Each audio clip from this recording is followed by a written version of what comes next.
Yeah, I'm Gosio Diego. Welcome to my channel.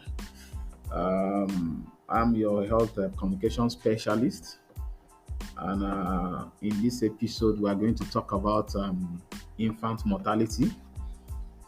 It has been a global concern. That is why I feel that there is need for us to talk about it.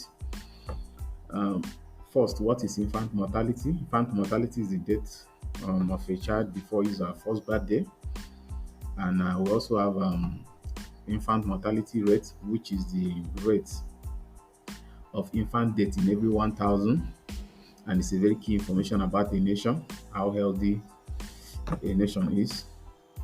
I was able to have a first-hand experience of what infant mortality is, and I was able to truly understand the pains the mothers went through whenever they lost their baby.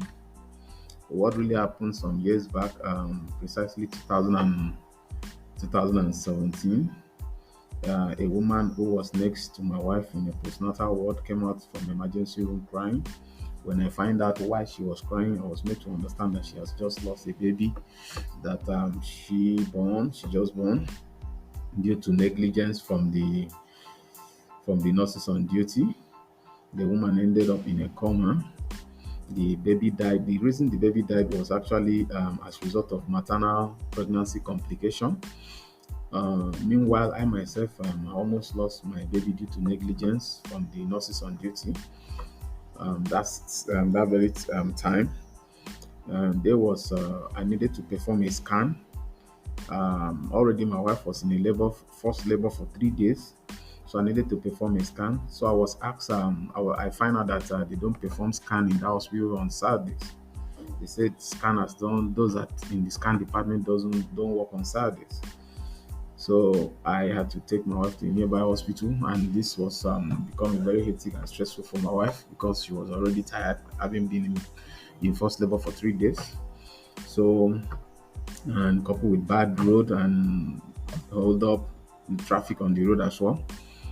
So by the time we were able to reach the where we needed to perform the scan and come back, she was already tired and worn out, and that almost cost the life of my baby.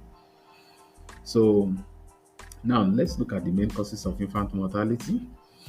These are the main causes of infant mortality. One is bed defects, and two is low bed weight.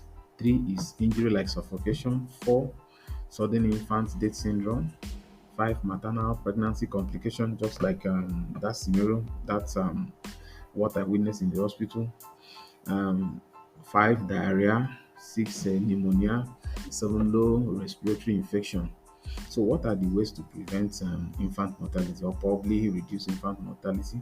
These are the actions you need to take to curtail or probably prevent infant mortality. One, the pregnant woman must register for prenatal care. Very important. Um, Immediately conception. Then two, exclusive breastfeeding for up to 6 months for the newborn baby. Then a vaccination for the newborn baby. Then proper clothing for the infant to avoid pneumonia. Um, then prevent a bed defects. Address low bed weights and preterm birth. Then very important, keep the environment clean and safe for the baby. No leather should be around. No clothes, things that could cause suffocation should not be around the baby. So these are some of the actions to take to prevent infant mortality. Thank you, all my listeners. Log onto this channel next week for another episode. I remain yours, Goswell Diego, your health communication specialist. Thank you. Bye bye. See you.